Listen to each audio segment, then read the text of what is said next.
இந்த மாதத்தினுடைய கடைசி நாளில் நாம் இருக்கிறோங்க.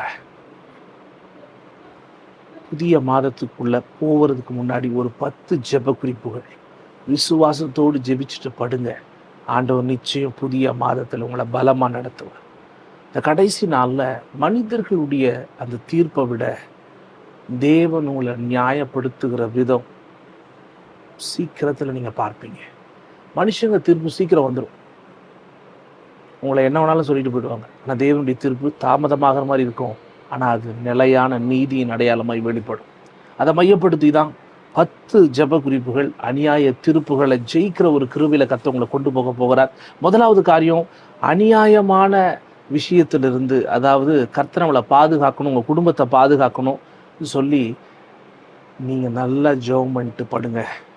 இது ரொம்ப முக்கியமான விஷயம் இன்னைக்கு. ரெண்டாவது, உண்மையை நிலைநிறுத்துகிற ஒரு தீர்ப்பு வெளிவரணும்னு சொல்லி ஜெபம் பண்ணுங்க. அந்த கிருபைக்காக ஆண்டவர்கிட்ட ஜெபம் பண்ணுங்க. ஏன்னா தவறாக குற்றஞ்சாட்டப்பட்டாலும் உண்மையை ஒருபோது விட்டு விடாத ஒரு இருதயம் எங்களுக்குள்ளே கொடுங்கப்பா, அது வெளிப்படுங்கப்பா, நல்லா ஜெபிச்சுட்டு படுங்க. கர்த்தர் அப்படியே அதை வெளிப்படுத்துவார். மூன்றாவது, தேவ நீதியினுடைய வெளிப்பாடு. மனிதர்கள் புரிந்து கொள்ளாத இடத்துல கூட ஆண்டவருடைய நீதி சரியான இடத்துல வெளிப்படணும். அதுக்காக நல்லா ஜெபம் பண்ணிட்டு படுங்க. தேவன் அப்படியே உங்களை அற்புதம் செய்வார். நான்காவது பாருங்க, உங்கள் குடும்பத்தில் தேவன் உங்களை பாதுகாக்கிற விதம், அதாவது சரியான பாதுகாப்பாக இருக்கும், அது நேர்த்தியான பாதுகாப்பாக இருக்கும், அந்த பாதுகாப்பு சாட்சியுள்ள பாதுகாப்பாக இருக்கும். அதுக்காக நல்ல ஜெபம் பண்ணிட்டு படுங்க. கர்த்தர் அப்படியே செய்வார். ஆறாவது, பொறுமையோடு நீங்கள் காத்திருங்க. அந்த காத்திருக்கிற அதில் தேவன் ஒரு பெரிய அற்புதத்தை உங்கள் வாழ்க்கையில் வச்சுருக்கிறார். இது ரொம்ப முக்கியங்க. நேற்றும் நான் சொல்கிறேன், இன்றைக்கும் நான் சொல்கிறேன்.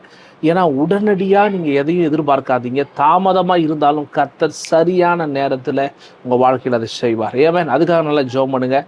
ஏழாவது, ரொம்ப முக்கியமான ஒரு விஷயம், அதாவது அநியாயமான சூழலிலும் உங்கள் இருதயங்கள் சமாதானத்தோடு நிற்கணும், பாதுகாக்கப்படணும். அதுக்காக நல்லா ஜெபம் பண்ணிட்டு படுங்க. கர்த்தர் அப்படியே செய்வார். எட்டாவது, உங்கள் வாழ்க்கையில் காயப்பட்டிருக்கிறீங்களா, அந்த காயத்துக்கு எதிராக கர்த்தர் உங்களை பழி வாங்க சொல்லலை, பொறுமையாக இருக்க சொல்கிறேன். அந்த பொறுமையை எப்படி கையாளணும்னு கர்த்தர்கிட்ட கேளுங்க. காலத்துக்கு தகுந்தது போல் கர்த்தர் உங்களை நடத்துவார். ஒன்பதாவது, எல்லா சூழல்லையும் சோதனைகள் அதிகரிக்கும் போதும் உங்கள் விசுவாசத்தை குறைச்சிடாமல் விசுவாசத்தில் நிலைத்திருக்க நீங்கள் நல்லா ஜெபம் பண்ணிட்டு படுங்க. கர்த்தர் நிச்சயம் அற்புதம் செய்வார்.